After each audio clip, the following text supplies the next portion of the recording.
Ukrainian officials said its forces destroyed a military base used by notorious Russian Wagner mercenaries in the eastern Luhansk region. Regional Governor Serhiy Haidai shared a video of a burning building which he said showed the remains of the site used by the Wagner group of a local stadium in the city of Kadiivka. Ukrainian media said that 22 people had died and 4 others were injured in the attack, citing local news sources. Still images showed the ruins of the stadium in the town, which had been the scene of shelling on Thursday.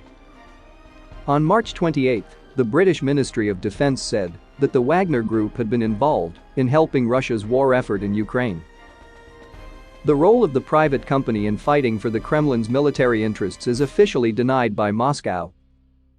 However, British defense officials said Wagner was being used in Ukraine to make up for high Russian troop losses and a stalled invasion. It is the second report of heavy losses suffered by the Russian mercenaries. On May 31, Ukraine's army reportedly destroyed a large unit of the Wagner group in the Donbas region. Ukraine's armed forces said intercepted communication suggested after their demise, ordinary Russian soldiers are afraid to fight in Ukraine. Social media channels and Russian newspapers reported this week that Wagner mercenary Vladimir Antonov, 44, dubbed the executioner by the Ukrainian-run Peacemaker database, had been killed by a sniper in Kharkiv. Meanwhile, Haidai also said on Friday that Russian forces had shelled the entire territory of Luhansk region that Ukraine still controls. He said that fierce urban warfare was ongoing in the city of Severodonetsk, whose capture could determine the fate of the Donbas region. "We are exhausting the enemy," he wrote on Telegram. According to a translation, the Lysychansk-Bakhmut route is ours, referring to a highway that Russian troops are trying to seize control of. Ukrainian President Volodymyr Zelensky said Kyiv's forces were holding on in Severodonetsk.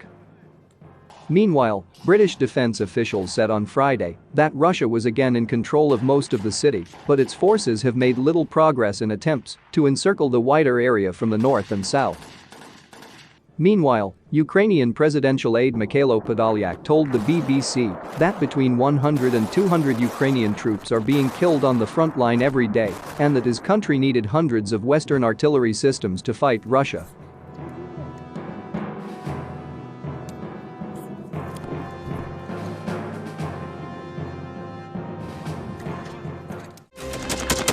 Thanks for watching, and don't forget to subscribe.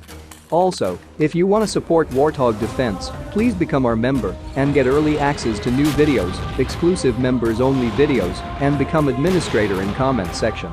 The membership link is in the description. Rescues every day. We had a guy last week, it's 6 rescues in 6 days. He's doing the job every day.